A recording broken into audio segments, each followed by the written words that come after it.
जय हिंद दोस्तों। आज हम लोग समझते हैं महत्वपूर्ण टॉपिक। हाल में भारत सरकार ने कास्ट सेंसस यानी जाति जनगणना को मंजूरी दे दी है। अब यहाँ प्रश्न उठता है कि आजादी के लगभग 100 वर्ष पश्चात जाति जनगणना होने जा रही है और यहाँ वर्तमान में सत्तारूढ़ पार्टी या बीजेपी पार्टी ने अनाउंस कर दिया है। इसके साथ साथ यहाँ पर बहुत सारे क्वेश्चन भी रेज हो रहे हैं। पहला बहुत ही महत्वपूर्ण क्वेश्चन ये है कि पहलगाम आतंकी हमला को डाइवर्ट करने के लिए ये जाति जनगणना की यहाँ पर भारत सरकार ने विचार की या अनाउंस किया। तो पहला मुद्दा यह है कि आप पहलगाम आतंकी हमला का बदला न लेकर भारत सरकार यहाँ भारत के अंदर जो है या देश के अंदर अलग मुद्दा छेड़ दिया है। एक पहला क्वेश्चन है जो कि ट्रेंडिंग न्यूज है। इसके साथ साथ जो यहाँ सत्तारूढ़ पार्टी और विपक्ष पार्टी जो इंडिया गठबंधन है वो कह रहा कि हमारी जीत हुई है, क्योंकि हम लंबे समय से डिमांड कर रहे थे जाति जनगणना का और यहाँ पर अंतर भारत सरकार ने उसको मान लिया। इसका मतलब कि विपक्ष की पार्टी या इंडिया गठबंधन की जीत हुई। वही सत्तारूढ़ पार्टी बीजेपी पार्टी कर रही है कि अपनी जीत क्यों कर रही है, क्योंकि जो कांग्रेस है या विपक्ष की पार्टी है उन पर आरोप लगा रहा है कि आप लगभग 60 साल सत्ता में थे तो अब तक जाति जनगणना नहीं कराए। अब जैसे हम आए लगभग 12 साल से आए या 10 साल से आए हैं तो हम जाति जनगणना कराने के लिए स्टार्ट हो गए। तो यहाँ पर हमारी जीत हुई, न कि कांग्रेस जीत हुई। यानी यहाँ पर दोनों पार्टियां दोनों पक्ष जो है श्रेय लेने को चक्कर में है। एक इंडिया गठबंधन और दूसरा जो है इंडिया पार्टी या कहे बीजेपी पार्टी। तो आज का टॉपिक में समझेंगे कि जाति जनगणना होता क्या है, इससे क्या फर्क पड़ेगा, क्या इसके सामाजिक मुद्दे क्या क्या है। ठीक है, तो यहां पर क्या आजादी के बाद पहली बार जो होगी जाति जनगणना। देखिए जाति जनगणना जो है ब्रिटिश काल में स्टार्ट हुआ था। तो पहला जो जनगणना हुआ था 1972 हुआ था, लेकिन लगातार रूप से या प्रॉपर रूप से 1981 से स्टार्ट हुआ था और 1981 लेकर 1931 तक जाति जनगणना जो है ब्रिटिश काल में हुआ था। लेकिन आजादी के पश्चात जो है जाति जनगणना नहीं हुआ था।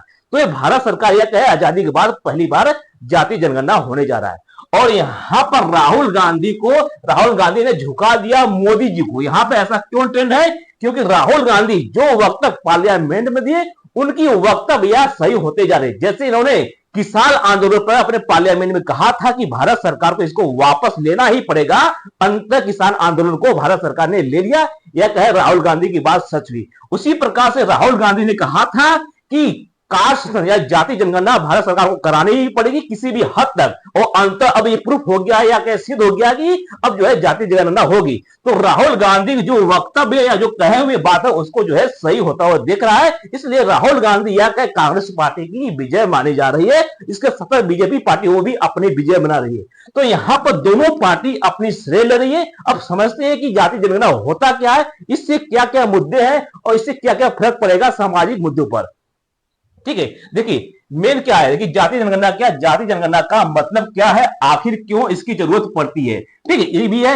और कास्ट सेंसस क्या है इसको आसान भाषा में देंगे और जाति जनगणना पर किस प्रकार से भारत सरकार का मत है, इसमें क्या क्या मुद्दे हो सकते हैं, क्या भारत सरकार के अंदर संवाद या देश के अंदर संवाद बिगड़ सकता है। ठीक है, और जाति जनगणना कितना आवश्यकता है या क्या फायदा नुकसान हो सकता है इसके पक्ष में देखेंगे।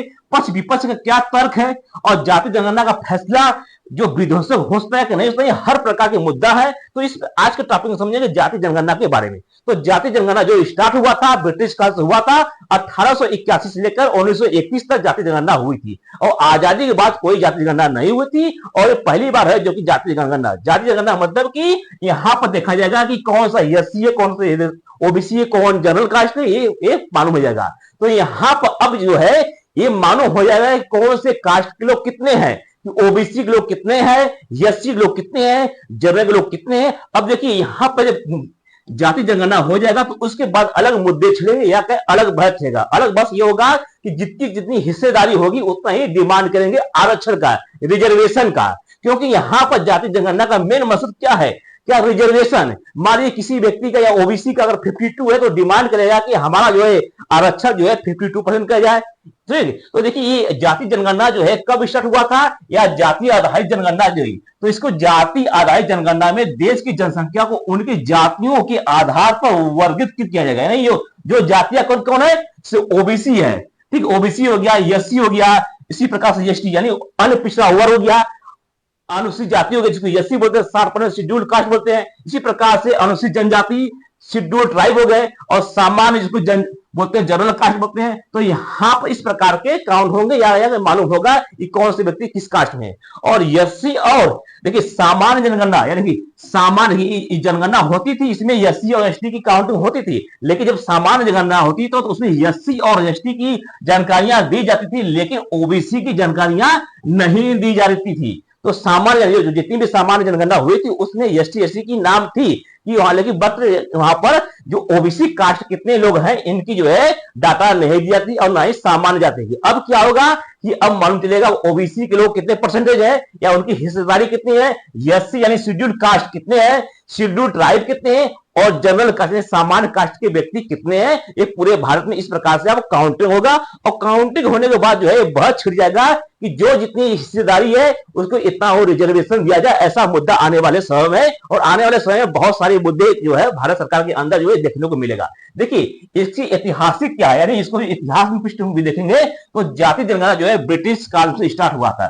तो 1872 से लेकर 1831 तक जो है जाति जनगणना हुई थी और जनगणना जो स्टार्ट हुई थी 1981 से जो है प्रॉपर रूप से स्टार्ट हुई थी और लगातार हर 10 वर्षों में जाति जनगणना होती रही।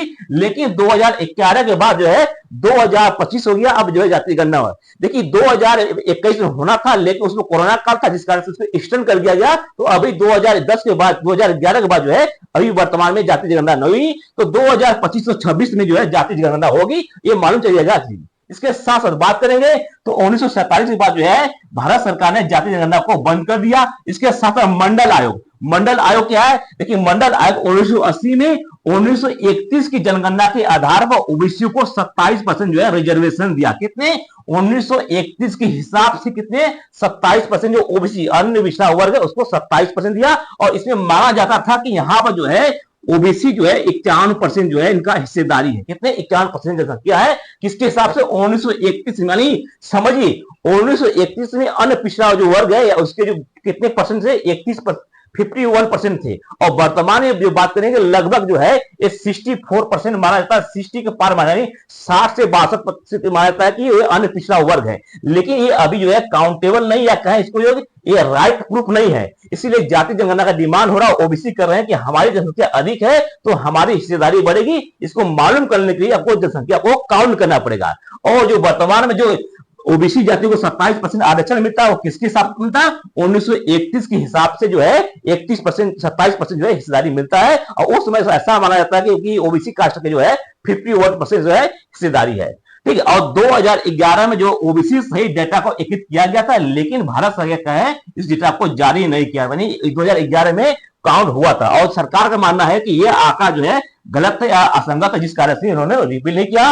और सामाजिक और आर्थिक जनगणना भी 2011 में हुआ था। देखिए ये मुद्दा कब गरमाया या क्या इस मुद्दा का चर्चा कब हुआ, देखिए जाति जनगणना का जो मुद्दा लगातार पहले से चला था लेकिन ये सुर्खियों में या क्या इसके मुद्दे को तेज कब हुआ तो 2019 में इसकी जो है तेज हुई। कैसे हुई तो मोदी सरकार जो है कैबिनेट बुधवार को 30 अप्रैल को अहम फैसले लिया और यहाँ पर जो है राष्ट्रीय जनगणना में जाति जनगणना को करने की सम्मिलित किया। और ये जो है विपक्ष इंडिया गठबंधन है जाति जनगणना को लेकर संसद लेकर कई बार जो है सवाल उठाए थे, जिस कारण से ऐसा माना जाता है कि जो इंडिया गठबंधन है यहां पर उसकी जीत हुई, क्योंकि लगातार पार्लियामेंट में विपक्ष की पार्टी राहुल गांधी हो गए, तेजस्वी हो गए या कहे अखिलेश यादव ये लगातार डिमांड कर रहे थे जाति जनगणना का। और एक पटल भैया का पार्लियामेंट के पटल पर हमेशा ये बहस की बात होती थी।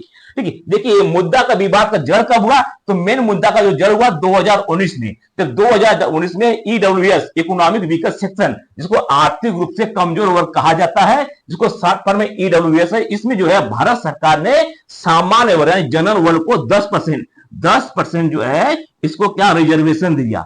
तब से ये मुद्दा गरमाया है। इसमें मुद्दे गरमाने के बाद क्या है कि जो ईडब्ल्यूएस दिए हैं इकोनॉमिक वीकर सेक्शन दिए हैं इसमें केवल जनरल वर्ग के ही लोगों को सम्मिलित किया गया और इसमें जो है एससी एसटी ओबीसी की जो इसको बाहर रखा गया। यानी यहां पर एक प्रकार बात है तो ईडब्ल्यूएस क्या है एक प्रकार का जनरल कोटा है। जनरल कोटा में सामान्य वर्ग को एक कोटा मिला, जिस प्रकार से ओबीसी कोटा होता है उसी प्रकार समझिए ईडब्ल्यूएस क्या है जनरल कोटा है। तो मुद्दा इसलिए गरमाया कि यहां पर 10% लेकर 10% क्या है जो सामान्य जातियां हैं उनकी हिस्सेदारी भारत में लगभग 15% है और 15% हिस्सेदारी है उसको क्या है 10% रिजर्वेशन दे दिया गया है।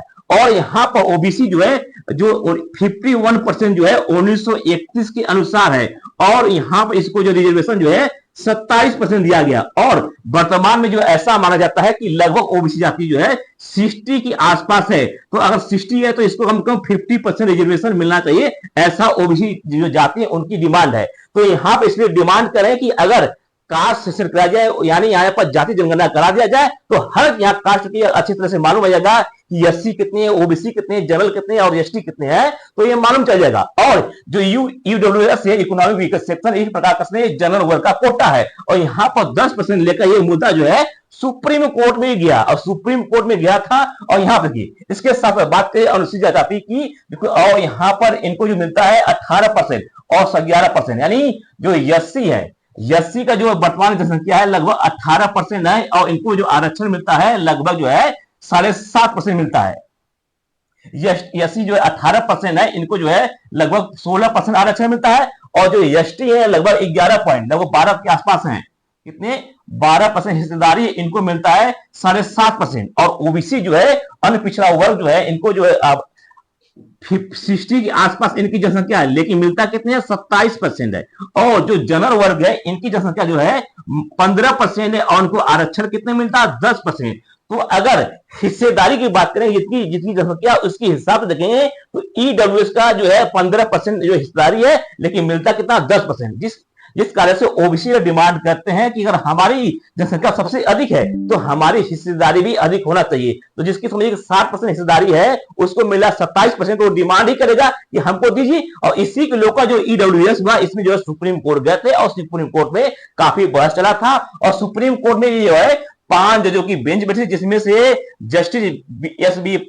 पादीवाला थे और चीफ जस्टिस यूएल ललित थे। तो यहाँ पर ये मुद्दा काफी गरमाया था, और इस मुद्दे को संवैधानिक पीठ करते हैं। और इसमें जो है ईडब्ल्यूएस को जीत हुई थी। यहाँ पर किस जीत हुई थी 3-2 से, यानी यहाँ पर बहुमत के हिसाब से जीत हुई थी। लेकिन यहाँ पर सवाल खड़े हुए थे कि यहाँ पर जो है कि इकोनॉमिक वीकर सेक्शन कर है, तो क्या ईडब्ल्यूएस में क्या इकोनॉमिक वीकर सेक्शन है, या क्या है कि जनरल कास्ट के है, जिस कारण से काफी मुद्दा गरमाया था। और इस मुद्दे में जो चीफ जस्टिस जो है यहाँ पर विपक्ष में थे, जो 3-2 से बहुमत हुआ था। यहाँ पर जो है जो सुप्रीम कोर्ट के मुख्य न्यायाधीश थे वो विपक्ष में थे, यानी उनका कहना था कि ईडब्ल्यूएस जो है इस सही रिजर्वेशन नहीं है, और क्योंकि 10-15% उनकी जनसंख्या, उनको 10% रिजर्वेशन देंगे तो लीगल नहीं है। आप देखे होंगे 2019 से पहले जितने भी एग्जाम हो रहे हैं, उसमें ईडब्ल्यूएस के जो कोटे के हैं वो एससी से भी नीचे आ जा रहे हैं, उन्हें उनकी मेरिट जो है एससी से भी कम आ जा रहा है। तो यहाँ पर ईडब्ल्यूएस की जो है जनसंख्या के हिसाब से उनकी कोटा जो है अधिक दे दी गई, जिस कारण से लंबे समय से विरोध है। और तभी से लेकर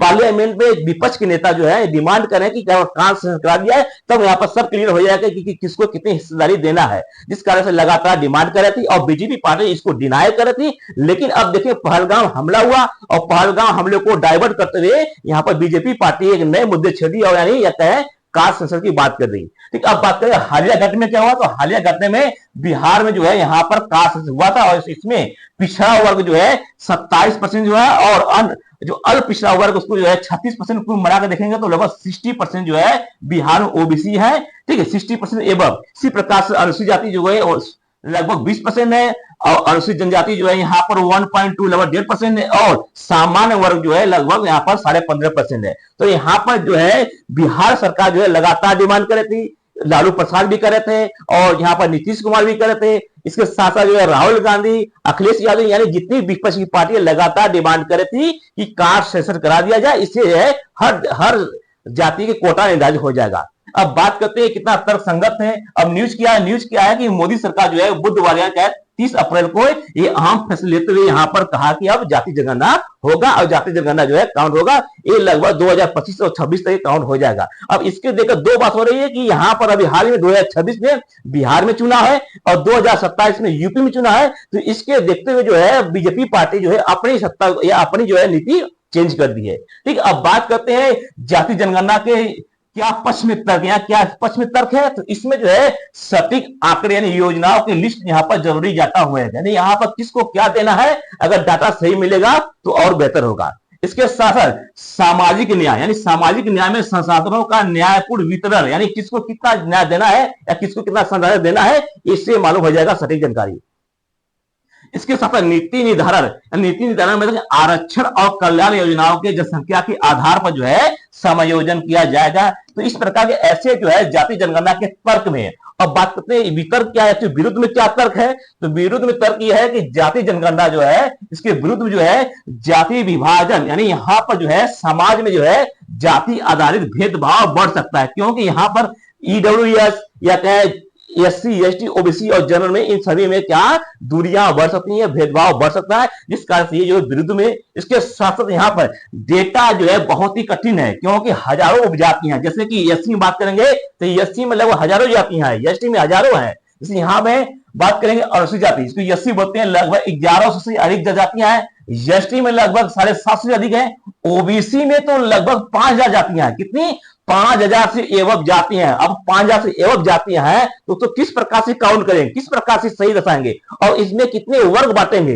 यानी यहाँ पर किस प्रकार के बहुत ही डिफिकल्ट है या कहे बहुत ही कठिन है जाति जनगणना कराना भी। इसके साथ साथ यहाँ पर राजनीतिक दुरुपयोग होगा, यानी यहाँ पर वोट बैंक की राजनीति होगी, यानी जिस राज्य में जितनी अधिक संख्या होगी जिस कास्ट की, उसी की ज्यादा भलाई देखेंगे, उसी की ज्यादा विपक्ष की बात करेंगे। तो इस कारण से वोट बैंकिंग देखते हुए यहाँ पर सत्तारूढ़ पार्टी या विपक्ष पार्टी, हर पार्टी अपनी वोट बैंक की राजनीति में देश की हित में बात करना भूल जाएगी और सामाजिक और न्यायोचित बात करना भूल जाएगी, केवल वोट बैंकिंग को देखते हुए अपनी बातें रखेंगी, जिस कारण से सामाजिक सौहार्द बिगड़ सकता है। तो आई होप कि आपको अच्छी समझ होगा कि जाति करना कितना आवश्यक है, इसके क्या तर्क है, क्या वितर्क है और कितना सही है, आप कमेंट बॉक्स में जरूर दीजिए। और इसके साथ साथ मैं एक सेकंड पार्ट लाऊंगा जिसमें आप बताएंगे बीजेपी पार्टी क्यों जाति जनगणना करना चाहती है।